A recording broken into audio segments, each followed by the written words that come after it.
नमस्कार, ESPN 9 news देख रहे हैं आप। मैं हूं आपके साथ दिनेश कुमार। उत्तर प्रदेश में 9 विधानसभा की सीटें। इन 9 विधानसभा की सीटों को लेकर उपचुनाव की तैयारियां जोरों पर चल रही हैं। चुनाव आयोग की तरफ से आचार संहिता का यहाँ पर ऐलान कर दिया गया है। आचार संहिता लग चुकी है और चुनाव की तारीखों का भी ऐलान हो चुका है, लेकिन पोस्टर वार शुरू हो गया है। उत्तर प्रदेश की राजधानी लखनऊ में योगी आदित्यनाथ की फोटो लगाकर तमाम वो पोस्टर जगह जगह चौक चौराहों पर लगाए जा चुके हैं, जिन पर सीधा लिखा हुआ है, बटोगे तो कटोगे। यानी कि साफ तौर पर योगी आदित्यनाथ के इस बयान का इस्तेमाल करते हुए भारतीय जनता पार्टी उत्तर प्रदेश में उपचुनाव के मैदान को मारना चाहती है।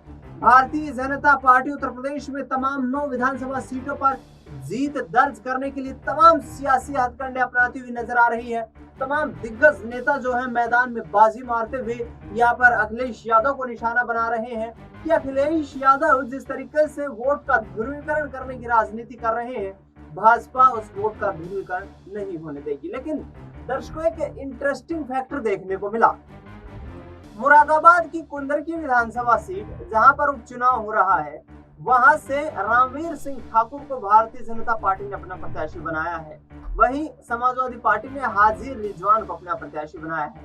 अब कुंदरकी विधानसभा सीट पर 60% से अधिक मुस्लिम मतदाता हैं और मुस्लिम मतदाताओं की बहुतायत के चलते पिछले 15 चुनाव में इस सीट पर भारतीय जनता पार्टी एक बार भी बाजी नहीं मार पाई।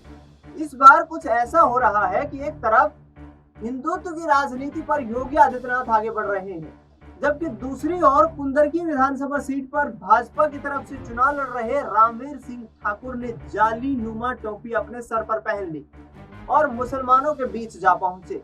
मुस्लिम समुदाय के बीच लोगों से जाकर कहा कि मैं जैसा हिंदुओं के लिए काम करूंगा वैसा ही मुस्लिमों के लिए काम करूंगा। यानी कि मेरी तरफ से किसी भी समुदाय की कोई पहचान नहीं की जाएगी, समान रूप से सबका विकास किया जाएगा। लेकिन भारतीय जनता पार्टी क्या आखिरकार फिर योगी आदित्यनाथ के एजेंडे को यहाँ पर दूसरे एंगल से इस्तेमाल करना चाहती है? ये भी बड़ा प्रश्न चिन्ह खड़ा हो रहा है।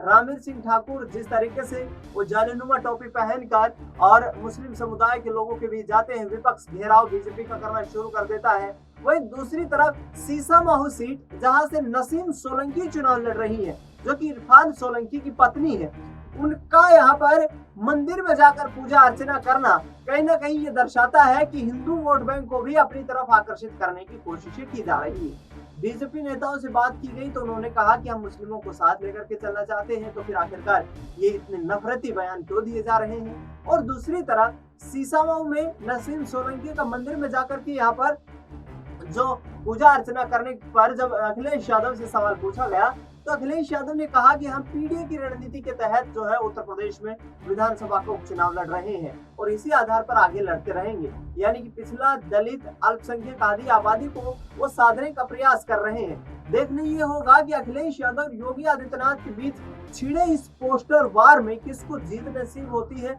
और कौन यहाँ पर पटखनी खाता हुआ नजर आता है। आपको बता दें कि अखिलेश यादव ने कहा कि यदि मायावती भी हमारे साथ इंडिया अलायंस में लोकसभा चुनाव के दौरान मौजूद रहती तो उत्तर प्रदेश में 50 से अधिक सीटें इंडिया अलायंस के खाते में जाती हुई नजर आती। देखना ये होगा कि उत्तर प्रदेश के सियासी मैदान की बाजी आखिरकार किसके पक्ष में जाती हुई नजर आती है। फिलहाल इस खबर में इतना ही। देश दुनिया की तमाम बड़ी खबरों के लिए आप देखते रहिए एसपीएन 9।